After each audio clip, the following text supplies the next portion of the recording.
Yes, guys, what's going on? Adam McCullough here. Hope you guys are all doing well. We are back for another MUFC Transfer Daily Live. Yes, we are talking all the rumours surrounding Manchester United and, of course, potential transfer ins and outs. The only transfers that have been confirmed so far this summer have been that Herrera and Valencia will be leaving Manchester United, although we don't know where they're going to be going officially. Of course, we heard PSG for Herrera.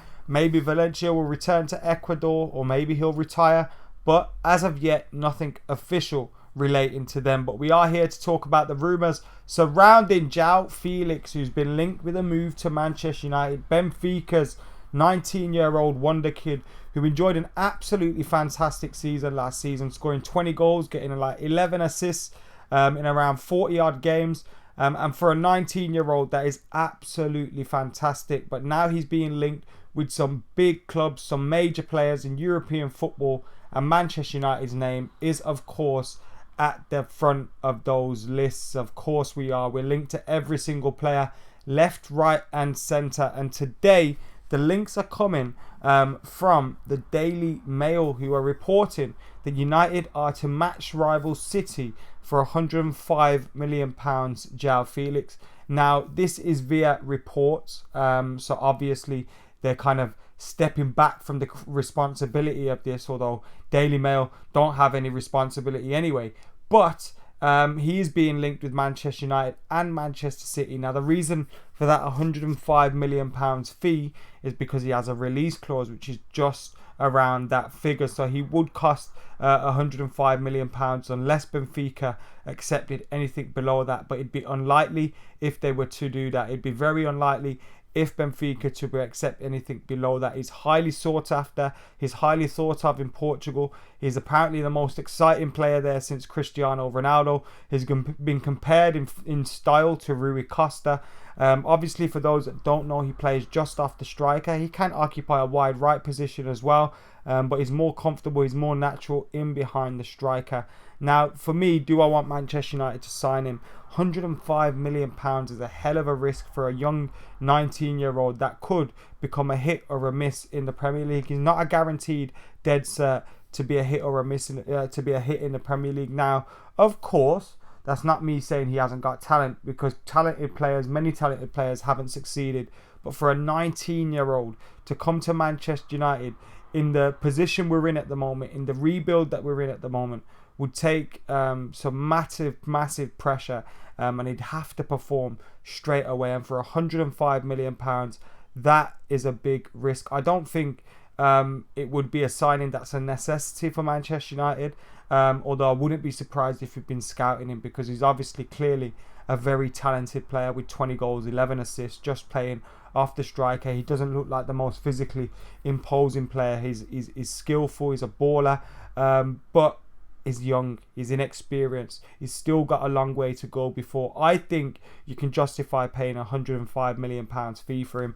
And anywho, I don't think these rumours are true anyway. He is a very good, talented player, but I don't think there's anything in him, and I don't think we'll be signing him this summer. I think there has to be signings that are up here in the pecking order, and he would be one of those luxury signings at £105 million.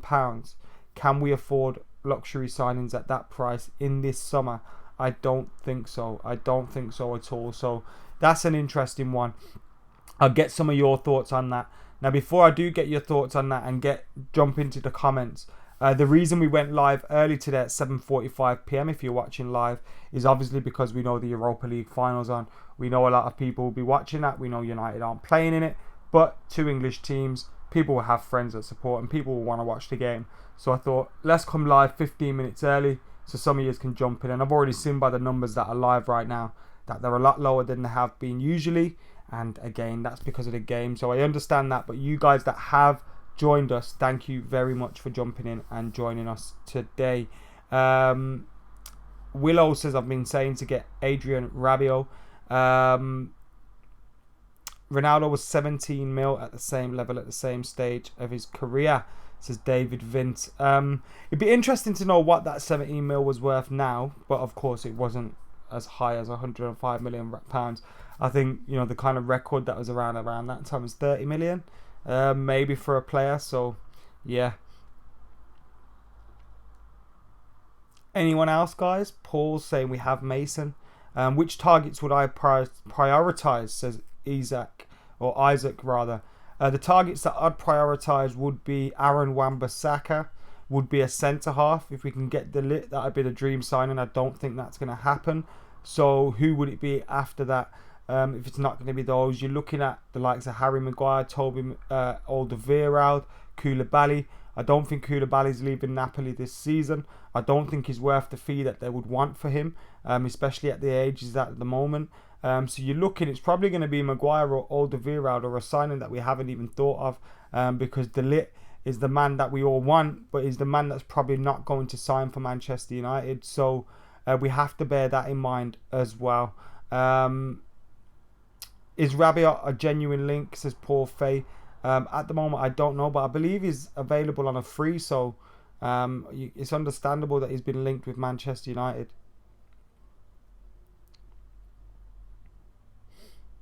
Kieran Tierney to challenge Shaw, says Alan Sylvester. Talented player. Will Southgate let go of him? I'm sure they demand a fee that's looking 40-50 million pounds.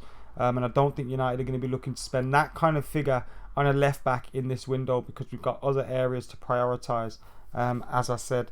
Now we are going to be talking about De Ligt, because I know a lot of you want to talk about Matthijs de Ligt. Now the reports that are coming out today from the Telegraaf in Holland aren't good for Manchester United fans. So if you don't want to listen to bad news regarding De Ligt, then turn away now. But the reports from the Telegraaf are that it is now a 2-horse race between Barcelona and Paris Saint Germain.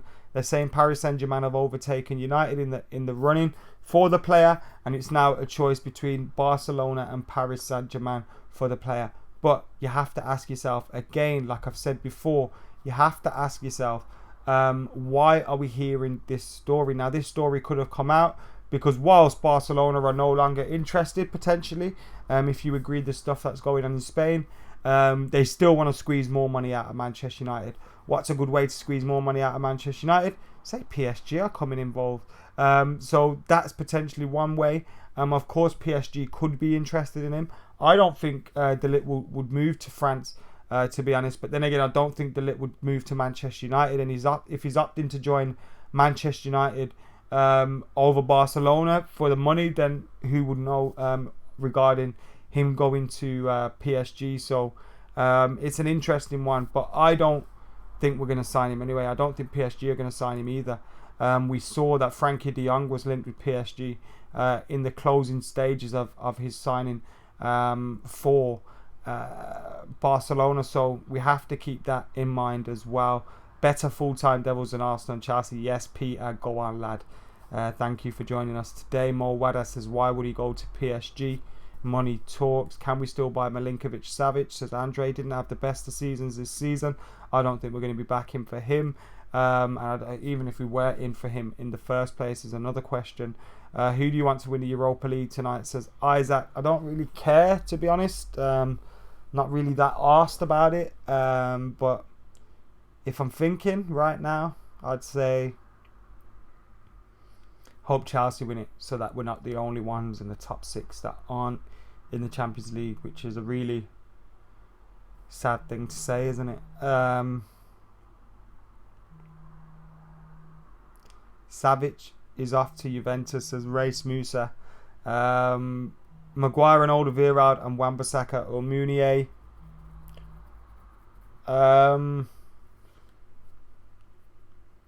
Maguire and Wan-Bissaka, just because of the age of Maguire and Wan-Bissaka, but I'd go Alderweireld and Wan-Bissaka, actually. So that's my choice. Let us know what you guys think as well in the comments. Still a way for us to get into Champions League, huh? We're not getting into Champions League. No chance. That ship has sailed. That ship has sailed, indeed. July is not far away. We need to get some signings in. Hopefully we see things escalate now, and we'll see us sign some players and stuff. But again, I wouldn't hold my breath when it comes to Manchester United. And when will we get the first confirmed signing down here in the inns here? We need our first confirmed signing there in those ins. So come on, Ed Woodward, get to work. Get us some players. I'd love to see Wan-Bissaka, De Ligt. Who else? Jadon Sancho maybe. I don't know. You know, some good players in there. Because we're going to need them for next season. Because it's going to be a difficult one. Anyway, guys, thank you for watching today. I hope you guys have enjoyed the show. The reason we went early, as I said, was because of the Europa League final. I know some of you will be watching that. But make sure you're keeping it locked. We'll be live 8 p.m. every single day. I'll be back live tomorrow at 8 p.m. But then I won't be live on Friday. So someone else will be covering us as I'm heading to New York for the Anthony Joshua fight. But we will still have you covered every step of the way on Full Time Devils for all the latest transfer news. So keep it locked, keep it Full Time Devils. And for now, I've been Adam McCullough and I'm out of here.